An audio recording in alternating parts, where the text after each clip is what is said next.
Hello, sumo fans. I hope you're getting excited about all the live streams that have been going on this week for our channel. It's something that we're going to try to do as best we can to get into the algorithm so maybe more people will find the channel. And it's really fun to have a live stream so that we can chat with people. So, before we get into the fun, I thought we would start right from the top with the Takakeisho situation. And because of that, we're going to put his picture front and center.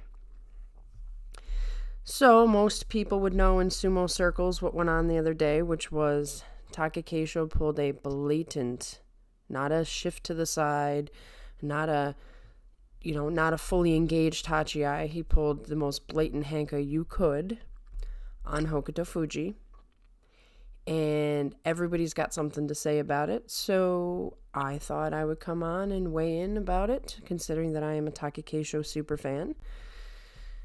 Anybody who's been paying attention to the channel knows that I despise the Hanka, and every single time somebody does a Hanka, even a shift to the side, I typically point it out, and depending on the circumstance, I end up ranting a bit. So, when the whole situation occurred, first of all, I'm a Takakeisho fan, so is John, but John's favorite sumo wrestler is Hokuto Fuji. So you have my favorite guy versus his favorite guy. When Takakeisho pulled the Hanka, it really was like a knife in my heart for a couple of reasons. One being that for as long as we've done this channel, I've been able to say, well, Takakeisho would never do that. And the Takakeisho before that day, as far as I can remember, never did anything like that. And he certainly didn't as an Ozeki. I don't know if in his younger days if he ever did something like that, but that changes the circumstances right there anyway. So, I can now never say that Takakeisho wouldn't do that. I can't put him up as the perfect image of, the tough guy who would never... Hankas are legal, but I see them as cheating. It's just how I feel about them. And this is an opinion. It's not, fact or anything like that. It's an opinion. And I think that Hankas are like cheating. If you're going to be in a contact sport like sumo, and you pull a Hanka, with very few exceptions do I think it's okay. And I think those exceptions might be the reason why it's not illegal. So it's almost like if you are someone of the caliber of Takakeisho, it should be illegal for you. So yes, it was like a knife in my heart, because not only did he do something that now it forever changes the way I talk about him, but he's an Ozeki. The only Ozeki, who's standing, while we have a Yokozuna who is getting surgery and may never fight again for all we know. That is what happened to Kisen Osato. When Hakuho got surgery, he only came back for one tournament, and then he was done. So everybody's looking to the next guy, and Takakeisho is basically all we have right now. So for him as an Ozeki, in the times that we're at, add to the fact that he did it to Hokuto Fuji, who he knows is a straight-up fighter. I've never seen Hokuto Fuji Hanka until today, by the way. To do it to Hokuto Fuji, who's in the title race, who is somebody who would definitely not expect it from him, who would definitely fight him head-on with everything he's got, it was probably my biggest disappointment in sumo, and it really stung. And I give Takakeisho absolutely no excuses for it. I will talk about what I believe are the reasons, but I don't care for the reasons in terms of he doesn't get a pass for what he did. And there's repercussions for it, but, he'll suffer the consequences of what happened. Like, me talking bad about it doesn't change the facts. So, my opinion is Hankas are not acceptable. They're not acceptable unless you are a small fighter, because any big fighter who gets hanked by you, that's on them. because you're small. It's one of the tricks that you are allowed to use because there are no weight classes in sumo. That's the biggest reason. If there were weight classes, it would be ridiculous too. If you have two small guys do it to each other and they only ever face small guys, then it's ridiculous. Because there is no weight classes, hankas are necessary. But certain guys should know that it's completely off limits. Takakeisho, it was never acceptable for him to do it. It sort of put a tarnish on his reputation because until this point, he really was like the most straightforward fighter that we had seen in a while. And he was, steadily holding the Ozeki rank while everything else is falling apart. And this is not the first time he's had to do that. When he first came up as Ozeki, all those Ozekis were falling out. So, he's had a lot of stress on his shoulders for a while in the role that he's in. So I'm going to talk about the other reason why I really despise the hanka from an Ozeki is what happened today. Today was extremely, extremely disappointing to me. And I can't be the only one who felt that way in the Japanese audience. I know in the American audience, and other places, not just America, but in the non-Japanese audience, at least the English comments that I read, a lot of people were like really thrilled for the vengeance of it all. I found it to be I wouldn't say just as disgusting, and in fact, it probably was deserved. But that's not the sumo that I want to watch. It's like, okay, great. Everybody's got an axe to grind over what happened yesterday, and now you've given us poor quality sumo when these matches could have been really exciting. So let's talk about it. So Takakeisho essentially screws Hokuto Fuji over. He's given him a loss that, to lose fairly, then it's okay. That you lost because you lost fairly. But to lose the way that Hokuto Fuji lost, it's like he got a win stolen from him and it's affecting the title race. So now Hokuto Fuji's in a position where he's thinking, I'm going to do what I got to do. No one's looking out for me. So when Takakeisho betrays the sort of trust of we're going to fight mano a mano, now Hokuto Fuji takes that energy and brings it to his opponent. So he doesn't do as blatant of a hanka to Tobizaru, but he does a shift to the side. Tobizaru falls flat on his face, and now instead of having this epic match between two guys who are doing really, really good, we've got another dud on our hands. And I rolled my eyes because it's like, okay, great. Hokuto Fuji got the win back. Okay. I still don't want to see sumo like this. Tobizaru doesn't want to feel the wrath either. Tobizaru wants a fair shake. So at what point are we going to stop? From there, the hanka train continues, and Ura does it. Now, Ura's more known. He used to be a small guy. Ichinojo took care of it. But still, it's like, now this is back to back. So the Ozeki is now, rightly or wrongly, because everybody's got their own culpability, but the Ozeki has set the standard now that it's okay to hanka, and it's almost given these guys an excuse. So they don't see a problem with it, whether they're guided by emotions or whether they're like, this is the time I'm going to pull it off. This is why I used to get on Hakuho, and some people thought I didn't like Hakuho, which is not true. I really liked Hakuho. But every time he'd do like a really bad face slap and like knock a guy silly at the tachi-ai, the next thing you knew, the very next day, somebody else would do it. And I don't know if it's like a subconscious thing or if it, like mirror neurons are firing and it's like you just watch this guy do it, so you're going to do it too. But it sets a standard for sumo that's not enjoyable to watch, and it's not something that opponents want to deal with either. Like, we want to see the straight up sumo that you're supposed to give us. So then the infamous Waka pays Taka back. I didn't really have a problem with it. I wasn't sitting there like, oh no, Takakeisho lost again or anything like that. My problem with it was Waka Takakage is a great fighter. We got to wait every 2 months to see these matches. Now, once again, the fans are cheated out of seeing a match. The only possible good thing that came from it is maybe Waka, wipes the slate clean, is my hope. Okay, now we can all forget about this and move forward, because I really don't want to see another day with these hankas like this. I don't like hankas, period, no matter who does them. And if you're a guy that I really like, it hurts way, way more. So that's my official stance on that. Added to it, let's talk about why Takakeisho probably did what he did.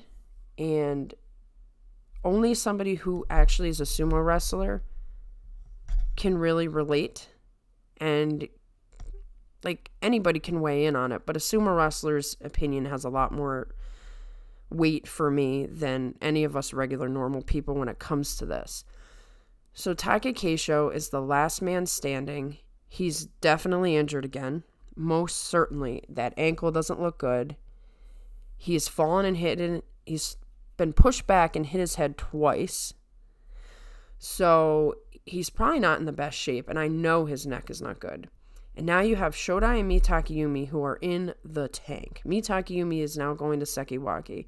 Shodai has double-digit losses, and Teruno Fuji is out. Takakeisho knows that he's fighting only the toughest guys at the end of the tournament. And so if he does not get his Kachikoshi, then you have 2 Karabano Zeki and 1 who's been dropped. I'm sure, and I got some of this insight from Goeido's comments, I'm sure that he justified to himself. So there's this great temptation. All I have to do is get 1 more win. I'm going to do the unforgivable, and I'm going to sidestep. Once I get my Kachikoshi, that's all that matters. I'm Ozeki. Winning is the most important thing. And maybe for him, winning is the most important thing. But I do think all these guys care what other people think of them, including their co-workers. I am pretty sure Takakeisho didn't feel great about it. You know, I saw a lot of comments on the internet that were like, oh, he doesn't care. He thinks he's better than everyone. That's ridiculous. That's absolutely ridiculous. He doesn't think he's better than Hokuto Fuji. He was tempted to do something, and he did it. And Goeido's comments were, yeah, when I was Ozeki, I was tempted to do the same thing. I don't remember if he did it or not. I came in so late. But Hakuho was known to do like the face slap thing, and he got a lot of flack for that, and he lost a lot of fans over that. And Takakeisho, for sure, people are never going to get over it. They're going to just pile on him, which I think that is ridiculous, honestly. What he did is ridiculous, okay? That Hanka was blatant. He did it to the wrong guy at the wrong time. He's in too high of a position for that stuff. But I noticed that everybody gives a pass to their favorite guys. Like when I called out Mitakayumi for it, there were explanations like, well, Mitakayumi's not, doing that good, and that match didn't matter, so, he didn't want to risk injuring himself. Okay, fair point. When I heard that, I thought, okay, it's a reason. I still don't like Hankas, but it's a reason.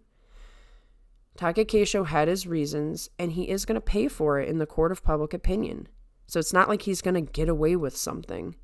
There seemed to be an awful lot of vengeance on people's minds. And I understand it because, first of all, Hokuto Fuji's a very, very likable guy, a very straight-up fighter.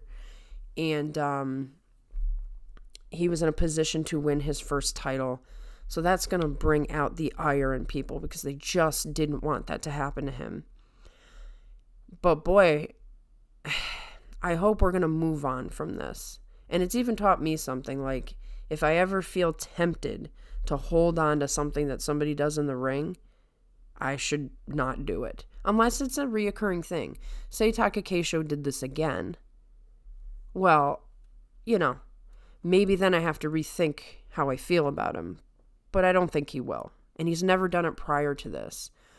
So I am really, really hoping that Waka's Hanka on Takakeisho today wipes the slate clean. I'm really hoping, a wonderful thing would be is if Hokuto Fuji won the whole thing. I know it would give a lot of people that vengeance thing again where it's like, ha, in your face Takakeisho. I hope we all move on from it. We'll see what happens next. But Takakeisho has a lot of pressure on him. He gave into temptation. As a Takakeisho fan, I'm not going to hold a grudge. Unless I see a pattern, I'm going to move on from it. Takakeisho has to face Hokuto Fuji in his professional life all the time. He will get it from him. He will get it from other sumo wrestlers. Even Ross Mihara on the NHK feed was giving it to him. He will get it from fans. He will lose fans. He will lose, probably some money over this because, the supporters clubs. The payback's already there. So I'm not going to pile on from it. And I think everybody should be aware of their own biases in terms of who they give a pass and who they don't. So my final word on this is, Hankas are terrible. I hope to never see another one again. And when I do, I will rant. Except for Chiyoshima or any of the small guys. When Chiyoshima does it, I think it's funny. I like to say stuff about him, but it's always in jest. I think it's funny when he does it. Everyone expects it. So anybody who gets hanked by Chiyoshima, that's on you, man. Before I move on to some of the other topics and chat with you cool people that I see are messaging, I want to say that I'm not going to be able to do the recap show with John this week. So he's going to go solo, and he has a very unique take on the whole Takakeisho Hokuto Fuji situation. It's a take I haven't heard from anybody else, so I really enjoyed it, and I'm not going to spoil it. You guys need to listen to it on the recap. But keep in mind, he's also a Hokuto Fuji fan. So this take is like particularly unique considering that his guy is the one who got screwed over. So anyway, that concludes my Takakeisho speech, and I really hope I never have to give that speech again. RC Tank Man says, Teru, in his first Ozeki run, did it to Koto Shogiku, but Teru's epic comeback made me forgive him. That is such an excellent point because I remember that too. But I didn't remember it till you brought it up. And I was really annoyed with Teru no Fuji over that because Koto Shogiku was on the way out and he was trying to, he was having this late resurgence right before he was going to retire, and it almost seemed like he was going to try to keep going for a while to try to get some records and things, and then everything just fell apart after that. So I was particularly annoyed with him, but the same thing happened where Teru's comeback made me forgive him and forget it. So hopefully for Takakeisho, because one of the things we have to address with him is he does have some really hardcore fans, but he has some really hardcore detractors. Way more so than a lot of guys. It's really, I understand it to some degree, but not completely. Takakeisho's style is very one-dimensional, and that really makes people upset for some reason. They want him to do all the things that everybody else does. To me, this almost seems like sort of a Western concept, rightly or wrongly. I'm not giving an opinion about that. But when you look at Japanese culture and Asian culture in general, they have the concept of if you're really good at something, just keep doing it and doing it and doing it and be the very best at that thing. And that's also good. In the West, we don't think that way. So in Takakeisho's case, he is very powerful and he can only do push sumo. And so he became the very best he could be at that. That's good enough for me. But so many people, they just don't like his style. And for some reason, they imagine he has an attitude. Maybe he does, maybe he doesn't. And so they already don't like him. So it wasn't too hard for them to pile on once the whole situation happened. We'll just say that. Hello, Liddy Lid. Why do the lower and smaller wrestlers get a pass for Henka? The reason I give a pass, and, there might be an actual reason, this is just my opinion, is because I believe the Henka is allowed simply because of their existence. Because there are no weight classes. In wrestling and boxing, and probably other martial arts, there are weight classes. You're never going to have a 200-pound guy fighting a 400-pound guy in any of those sports. Sumo is the only one. And truth be told, I'm surprised someone like Enho, for instance, is still alive.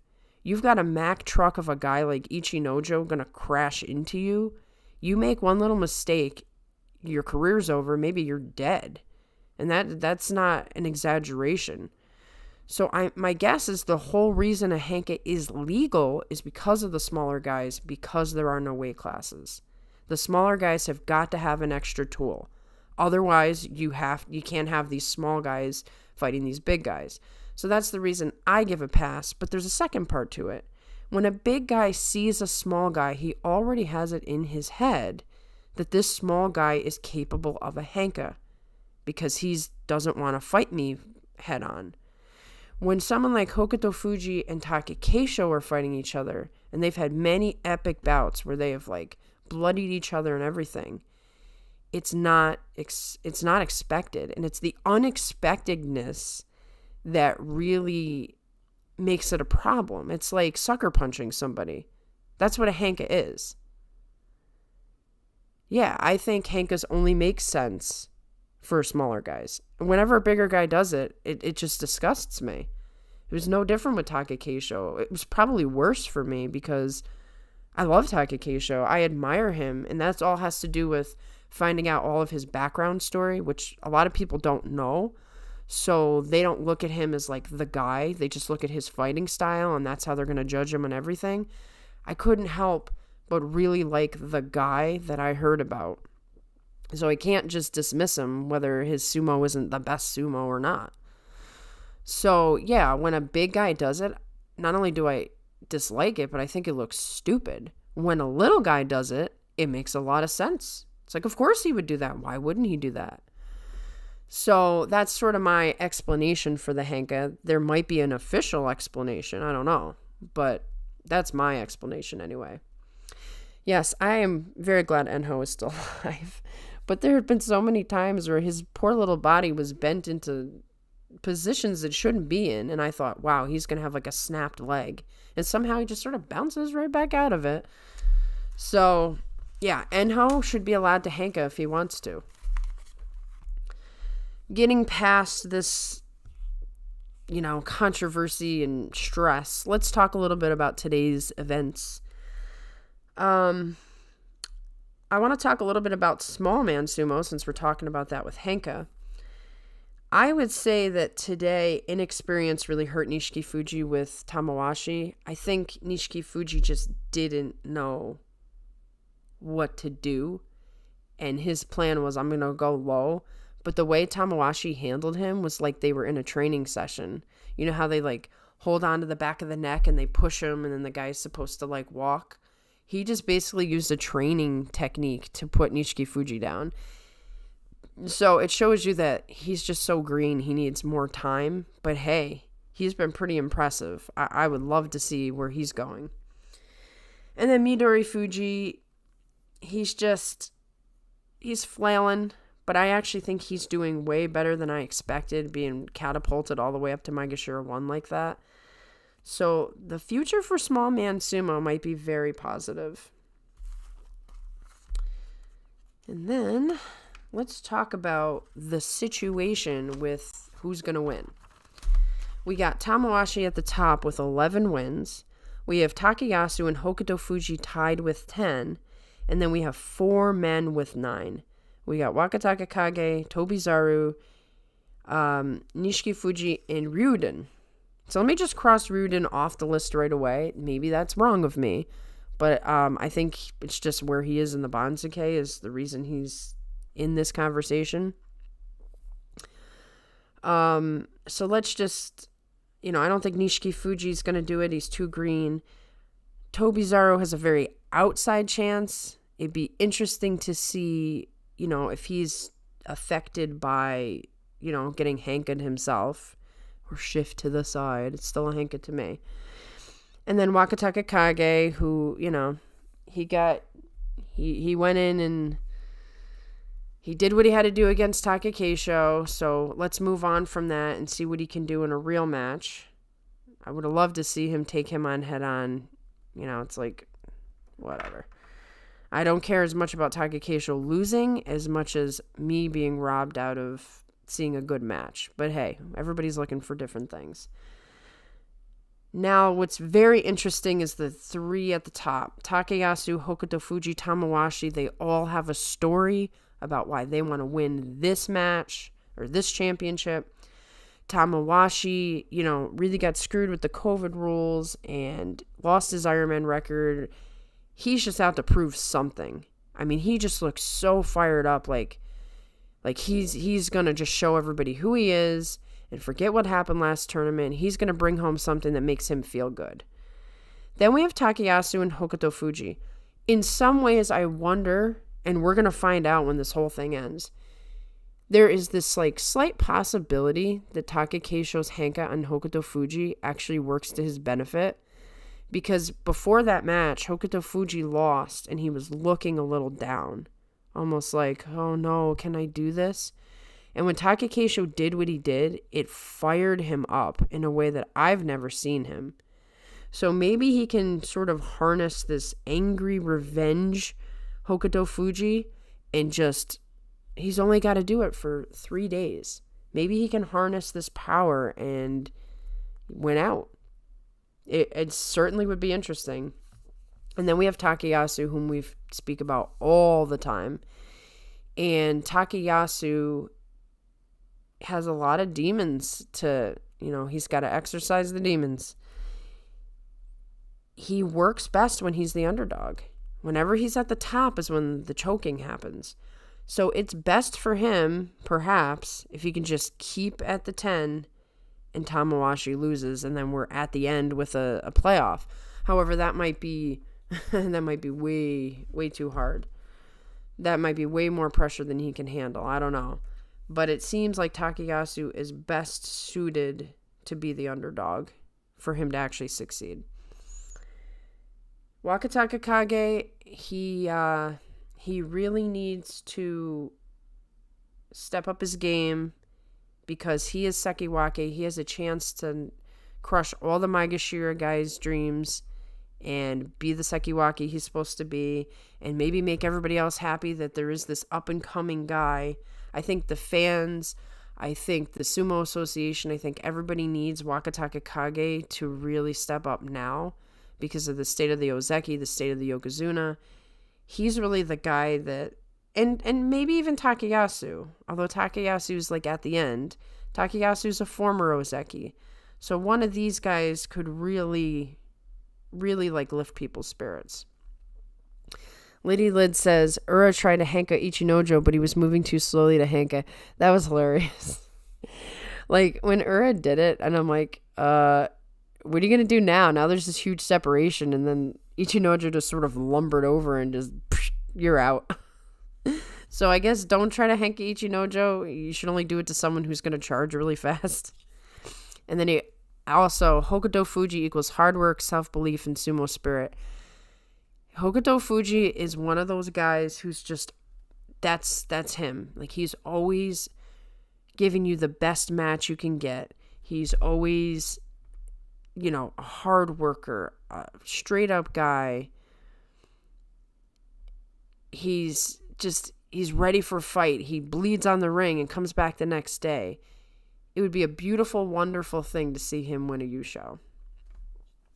RC Tankman says, would Takayasu winning the Yusho finally leave his demons behind? John and I actually talked about this today, and John says yes. And I think I agree with him on that. It's kind of like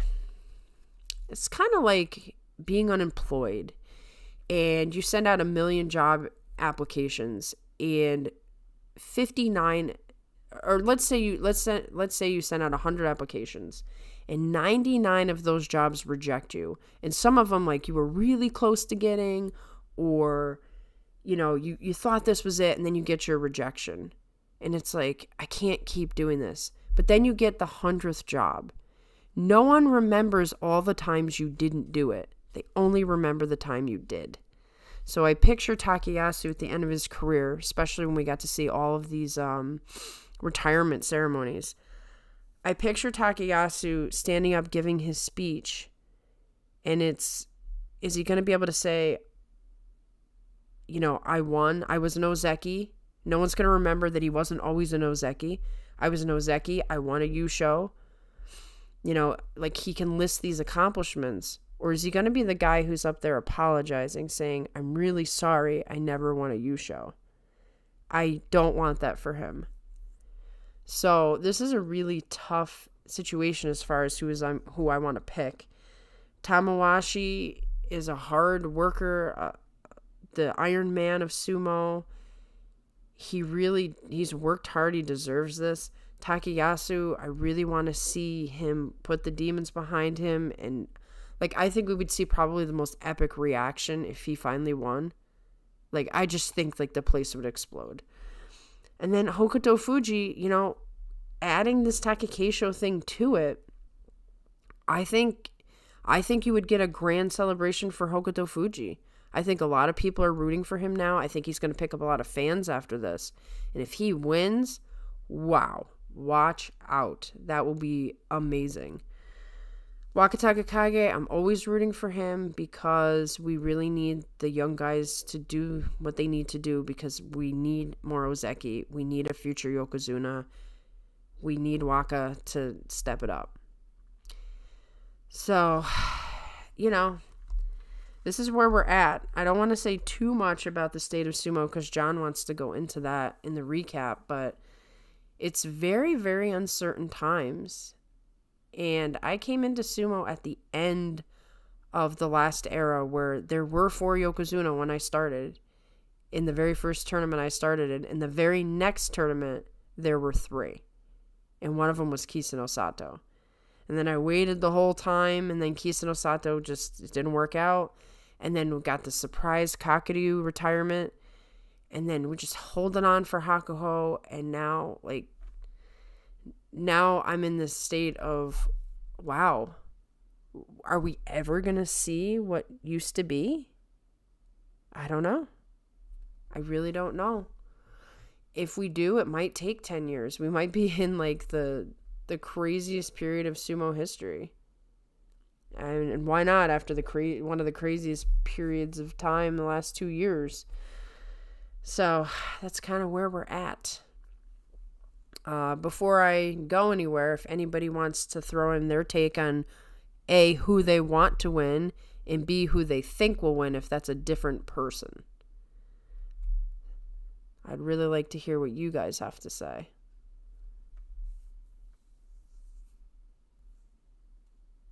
Meanwhile, I will discuss one last thing here. Let's talk about maybe some of the guys that might be on the list of future, sooner than later retirements. Tochinoshin, after just really hanging on for a while here, he doesn't look too good health-wise. His knee is definitely sore. I'm assuming he's getting these cortisone shots or whatever. And what I heard about Teruno Fuji was he was getting the same, and then they're just not working anymore, which means that's why he's going to get the surgery. Tochinoshin, if those aren't working anymore, I don't think he's going to get a surgery. I think he's going to quit. So he's always on the watch list. It's not looking too good. Aoyama, I'm a little concerned about too. But they are in the same stable, and John and I also talked about that, where they may just be holding on because they're the senior guys, and you need senior guys in your stable to, you need it for money, particularly the supporters clubs and things, and you bring extra money into the stable just by being in the upper ranks, and it might be prestige as well, just to keep the stable going is why I think these guys are still in it. I mean, I'm sure they have their own personal goals as well, but they're waiting for their guys, the younger guys, to come up and take the spots, I think. So keep an eye on Tochinoshin and Aoyama. They might be our next guys to go. I always hate that part. Liddy Lid says, I honestly like all 3 of those Rikishi. The Maegashiras are fighting in an exciting way. This has been one of my favorite bashos since Hakuho's final basho because of them. Great sumo. I agree. It is nice to see the Maegashira men get their shot because Hakuho was so good that nobody else could come up. It was that was the ceiling. Just some of these guys would just look at Hakuho and they would fall apart in the ring because they knew how powerful he was. And, it would get in their head and it would screw up their tournament. So with Hakuho gone, some of these guys are going to get chances they never had before, and I think they're going to try to make the most of them. And Liddy Lid also says, I want Takayasu to win, but I think Tamawashi will hold on. So that's going to bring me to, what I think. I think you're right that it really looks like this is Tamawashi's. He just looks so confident and on top of his game. It just seems to me like he's going to pull it off. And, Takayasu, unfortunately, does not have a good track record. So, you could go with your heart on it. But the heart has been broken many times with Takayasu. And yes, Tamawashi does not seem to be a guy who lets pressure get to him.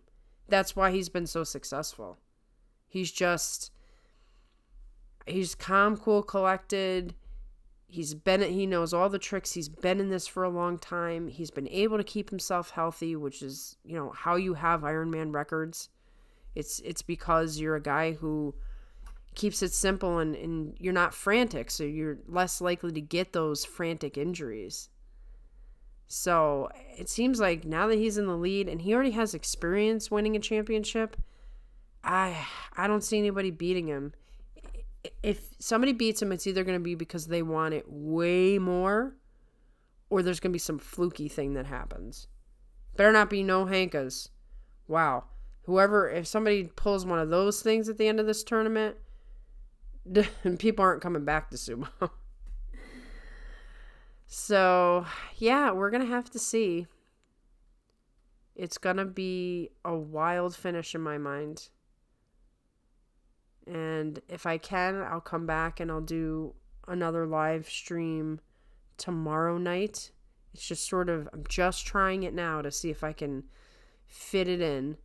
And so far, I've been able to do it a couple times this week. So if I can, I'll try to do another one. And then for next tournament, I'll actually give people a schedule of this is when I'm live streaming. So that way people can come instead of being surprised. Because apparently notifications don't work. That's what I was told. And I believe it. I definitely believe it. So unless anybody else wants to say something, I'm going to sign off. Good luck to all of our Maegashira men. It's going to be an interesting finish. It's going to be an exciting finish. Everybody please don't hanka. Let's just see what everybody's got. And I'll be rooting for everybody. I don't think we can lose in this one. I think whoever wins, we'll all be happy. So I will be signing off. Thank you, Liddy Lid, for the hearts. I'm glad you and RC Tankman came in to chat and hope to catch you on the next one.